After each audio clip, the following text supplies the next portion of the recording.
video sebelum ni, saya dah cerita pasal apa dia influenza.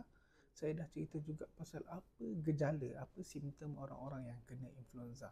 Dan hari ini kita nak cerita pula pasal apa nak buat bila ada gejala-gejala influenza tu. Yang pertama saya nakkan adalah jangan panik. Yang pertama jangan panik. Sebab bila kita panik, kita tak boleh nak buat apa-apa.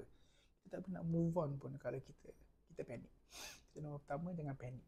Nombor dua, kalau boleh pastikan jangan sampai kita menyebarkan pada orang lain. So maknanya kalau anak kita ada gejala tu, jangan hantar sekolah, jangan hantar nursery, jangan pergi taman, jangan pergi theme park, jangan pergi tempat yang bersesak. Tak payah pergi surau, jangan pergi masjid. Sebab bila kita ada penyakit yang boleh berjangkit, jangan sampai kita menyebarkan pada orang lain.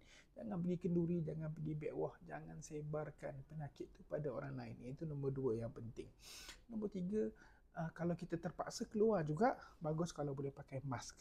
Nak kita pakai mask atau face shield untuk kurangkan kemungkinan kita sebarkan pada orang lain. Itu nombor tiga. Nombor empat, pastikan kita cuba sebaik mungkin untuk makan makanan yang berkhasiat.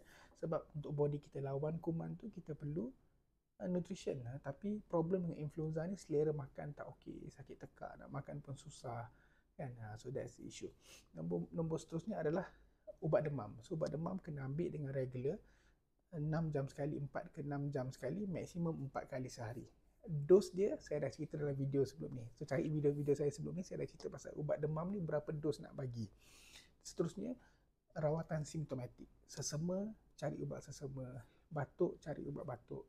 Sakit tekak, cari ubat sakit tekak. Saya dah cerita dalam video sebelum ni juga, sakit tekak apa nak bagi dan sebagainya kan. Dan kalau boleh, jumpa doktor untuk buat test. Dia ada swab test untuk influenza. You boleh pergi dekat farmasi pun. Ada test ILIO untuk influenza, boleh test sendiri. Lebih tepat kita test di klinik.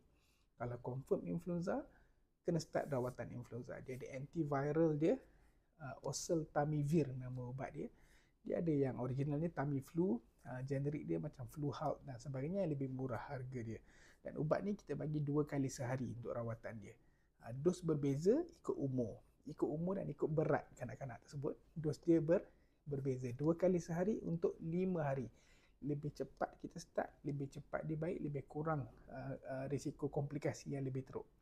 So ideally kita nak start sebelum 48 jam.